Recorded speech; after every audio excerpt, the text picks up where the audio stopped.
Hello दोस्तों, आज हम बात करेंगे एप्लीकेशन ऑफ ओपेम। उसमें फर्स्ट एप्लीकेशन है op amp as an inverting amplifier की। यहाँ आपका ब्लॉक डायग्राम शो कर रखा है op amp as an inverting amplifier का, जिसमें R1 और RF जो है फीडबैक रेजिस्टेंस है, R1 जो है इनपुट रेजिस्टेंस है, और जो इन्वर्टिंग टर्मिनल पर हमने सप्लाई कनेक्ट किया है दैट मीन्स VI जो है वो इन्वर्टिंग टर्मिनल पर कनेक्ट किया है और नॉन इन्वर्टिंग टर्मिनल को हमने ग्राउंड किया है। दैट मीन्स ये वर्चुअल ग्राउंड है। यहाँ पे जो डिफरेंस है VD that means V1 minus V2 जो है वो हम अप्लाई करेंगे, वो वैल्यू है यहाँ पे वो है 0। दैट मीन्स यहाँ का जो वोल्टेज है, इस पर्टिकुलर पॉइंट का वोल्टेज है, वो इस पर्टिकुलर पॉइंट का वोल्टेज होगा as per the virtual ground concept. Virtual ground concept के अनुसार यहाँ जो वोल्टेज है इनपुट में ओपेम के नॉन इन्वर्टिंग टर्मिनल पे 0 है, वही इन्वर्टिंग टर्मिनल के इनपुट में इसका वोल्टेज कितना होगा 0। अब हम इस पर्टिकुलर 8 पॉइंट पर दैट मीन्स ए पॉइंट पे हम किरचॉफ्स करंट लॉ अप्लाई करेंगे। KCL क्या बोलता है? Algebraic sum of the current at a node equal to 0 या total incoming current at a node equal to total outgoing current, ये बोलता है किरचॉफ्स करंट लॉ। तो इस नोड ए पर हम क्या लगाएंगे? किरचॉफ्स करंट लॉ लगाएंगे।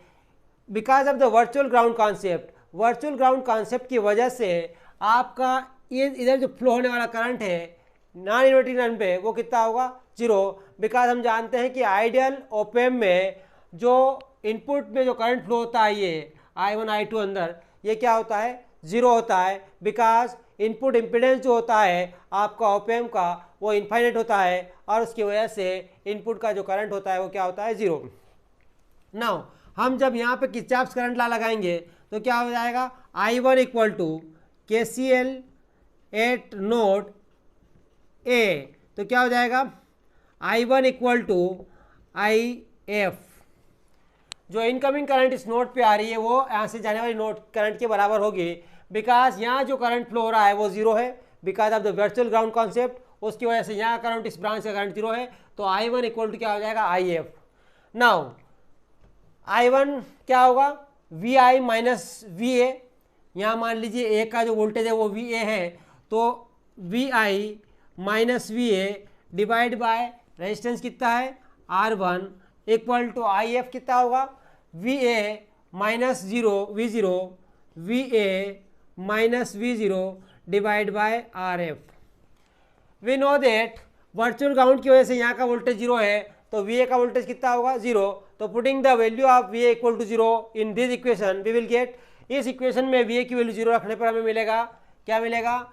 VI upon R1 equal to 0 minus V0 upon RF। That means VI upon R1 equal to minus V0 upon RF, या यूँ कहें कि output voltage upon input voltage equal to minus of RF upon R1। That means जो gain है आपका inverting amplifier case में वो कितना हो रहा है? Voltage gain in case of inverting amplifier वो कितना हो गया? Minus RF upon R1। That means यदि हमने ओपेम के इनपुट में इस टाइप का सिग्नल अप्लाई किया है ना, इस टाइप का सिग्नल आपके ओपेम के इनपुट में अप्लाई किया, तो जो आउटपुट है ओपेम का, यहाँ पे जो आउटपुट वेवफॉर्म हमें मिलेगी वो कैसी मिलेगी? इस पर्टिकुलर पॉइंट पे जो वेवफॉर्म मिलेगी वो इस टाइप से वेवफॉर्म मिलेगी हमको। बिकॉज हमारा जो आउटपुट है वो हमें क्या दे रहा है? Minus RF upon R1 means V0 equal to क्या हो रहा है? Minus RF upon R1 into VI, है ना। That means output voltage equal to minus RF upon R1 into VI। आपका जो वोल्टेज है वो तो एम्पलीफाइड वर्जन में मिल रहा है, लेकिन कितना वोल्टेज जो है उसका मैग्नीट्यूड तो minus RF upon R1 into VI है, लेकिन आपका जो फेज एंगल है वो 180 डिग्री से शिफ्ट हो रहा है। बिकॉज साइन क्या है? नेगेटिव साइन है, और नेगेटिव साइन की वजह से आपका वेवफॉर्म जो है वो इस टाइप से हमें सिग्नल मिल रहा है। दैट मीन्स V0 क्या है? इस टाइप का वेवफॉर्म हमें मिले। यहाँ पे हमने स्टार्टिंग 0 से थी और जैसे ही हमने इन्वर्टिंग एम्पलीफायर के इनपुट में सिग्नल अप्लाई किया तो उसकी वजह से आपका आउटपुट जो है अकॉर्डिंग टू द इस कैलकुलेशन के अनुसार आपका जो आउटपुट होगा वो -RF/R1 इंटू VI, और उस हिसाब से आपका वैल्यू जो है नेगेटिव आ रहा है और उसकी वजह से आपका जो आउटपुट है वो 180 डिग्री से फेज शिफ्ट हो जाएगा।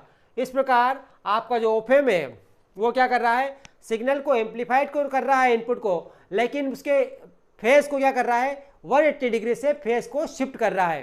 राइट, मीन्स फेज शिफ्ट कितना हो रहा है 180 degree, because negative output negative है, इसलिए आपके ओपेम का इन्वर्टिंग का मीन्स ये हुआ कि आपने जो इनपुट में सिग्नल अप्लाई किया है उसको इन्वर्ट कर देगा 180 डिग्री से, और मीन्स 180 डिग्री का फेज शिफ्ट प्रोड्यूस करेगा आउटपुट और इनपुट के बीच में, है ना, और सिग्नल को एम्पलीफाइड कर देगा, मीन्स सिग्नल एम्पलीफाइड के फॉर्म में मिलेगा। हमने पिछले वीडियो में भी हमने देखा कि जो गेन होता है ओपेम का वो 10⁵ से ला के 10⁶ होता है ना। दैट मीन्स यदि हम वेरी स्मॉल सिग्नल भी अप्लाई करते हैं इनपुट में तब भी आपका मैग्नीट्यूड जो है सिग्नल का एम्पलीट्यूड जो है वो बहुत ज़्यादा अमाउंट में हमें मिलेगा, क्योंकि आपका जो गेन होता है ओपेम का वो बहुत ज़्यादा होता है, और उस ज़्यादा गेन की वजह से आपको क्या हो रहा है, आपका मैग्नीट्यूड भी हमें आउटपुट का मैग्नीट्यूड भी ज़्यादा मिल रहा है आउटपुट के वोल्टेज का। इस प्रकार